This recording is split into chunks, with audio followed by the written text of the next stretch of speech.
امروز میخوام بهت یه نون خوشمزه با فیلینگ شکلات فندقی و تکه‌های شکلات یاد بدم. با این دستور راحت توی خونه میتونی درستش کنی و دیگه از بیرون نخری. هم سالم و خونگی و هم یه میان وعده خوب برای مدرسه بچه‌ها. بریم بهت یادش بدم.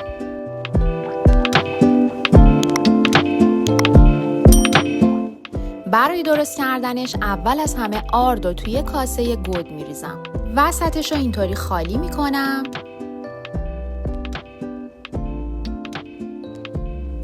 بعدش وسط ظرف شیر ولرم و خمیر مایه و شکر رو اضافه میکنم. شیرتون در حدی باید گرم باشه که وقتی انگشتتون رو 8 تا 10 ثانیه توش نگه دارین نسوزه ولی گرم باشه. یه کوچولو همش میزنم و روش کیسه میکشم میذارم 5 دقیقه بمونه تا خمیر مایه به عمل بیاد. بعد از 5 دقیقه 2 تا تخم مرغ و نمک رو به آرد اضافه میکنم و کم کم همش میزنم تا خمیرم شکل بگیره. بچه‌ها خمیر مایه به عمل بیاد یعنی باید بعد از 5 دقیقه یه ذره کف کنه و پف کرده باشه.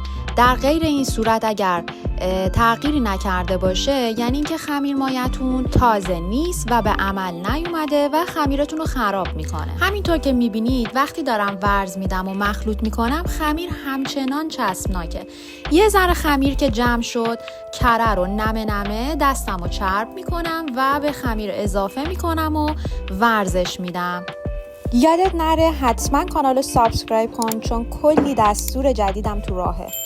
حالا روی سطح رو یکم آرد پاشی میکنم و خمیر رو روی سطح ورز میدم. حدود 10 دقیقه باید خمیر رو روی سطح ورز بدین تا خمیرتون صاف و یک دست بشه. اون نسبت آردی که توی دیسکریپشن براتون نوشتم من همیشه نصف لیوان آرد رو نگه میدارم و حین ورز دادن کم کم بهش اضافه میکنم چون وقتی خمیر چسبناکه آرد رو یه ذره اضافه میکنم که همینطور که میبینید خمیر جمع میشه و حالت چسبناکیشو دیگه از دست داده. اگر آرد رو همون اول کامل اضافه کنید ممکنه که به خاطر چسبناک بودن خمیر حین ورز دادن آرد اضافه بهش اضافه کنید و این باعث میشه که خمیرتون سفت بشه و در نهایت یه نون سنگین بهتون بده. حالا خمیر رو میذارم توی ظرف، درش رو میبندم، میذارم تو دمای محیط که نسبتاً گرمه 1 ساعت استراحت کنه و حجمش 2 برابر بشه.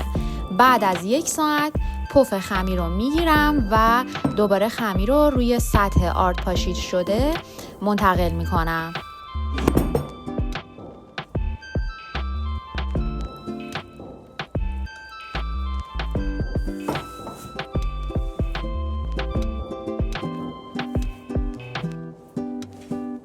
حالا خمیر رو با وردنه یکم بازش میکنم و شکلاتای تکه‌ای رو روی خمیر میریزم و بهش اضافه میکنم.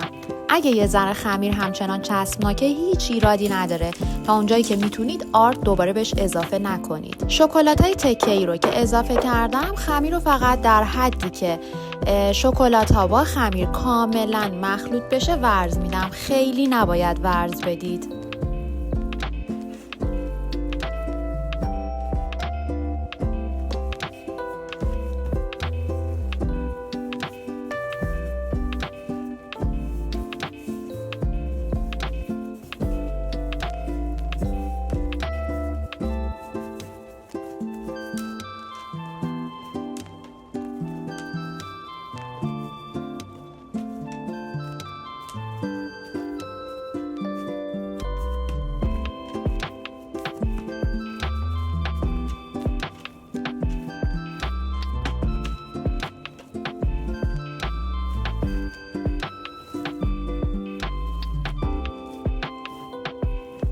حالا اول خمیر رو یکم باز میکنم و به 2 قسمت تقسیمش میکنم.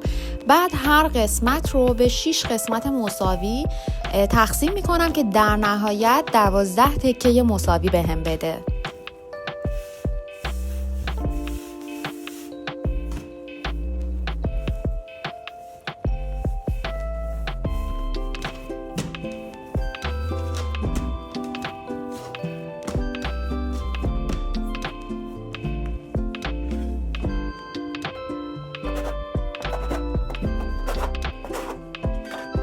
حالا هر تکه رو گرد میکنم و چونه میکنم و میذارم یه گوشه. هر تکه رو الان باید باز کنیم و داخلش کرم شکلات فندقی بذاریم.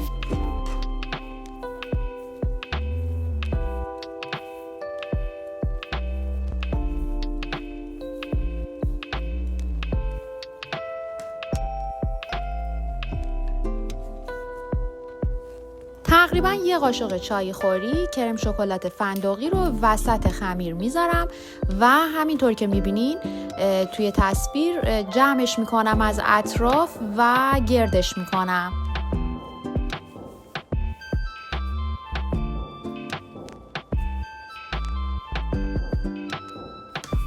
حالا سبد هواپز رو برمیدارم و خود هواپز رو میذارم که پیش گرمایش بشه. کف سبد هواپز کاغذ روغنی میذارم. من کاغذ روغنی مخصوص فر رو به اندازه کف سبد هواپزم میبرم و میذارم. چونه ها رو داخلش میچینم و رومال شیر میکنم و میذارم تو هواپزی که حالا داغ شده رو درجه حرارت و زمانی که تو دیسکریپشن برات کامل نوشتم میذارم تا کامل بپزه.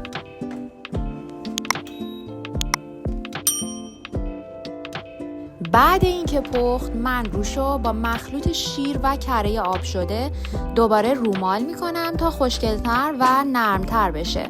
میتونی این کار رو نکنی، فرقی نمیکنه. بله، به همین راحتی یه نون دوبل شکلاتی میتونی درست کنی تو خونه و لذتشو ببری. این نونو حتما درست کن چون مطمئنم عاشقش میشی.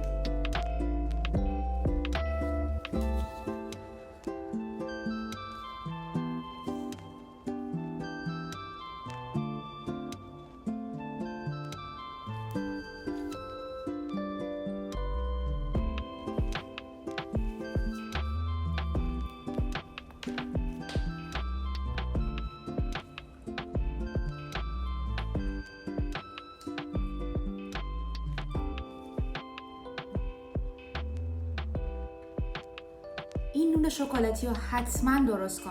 میتونی برای عصرونت بخوری یا برای مدرسه بچه‌ها درست کنی.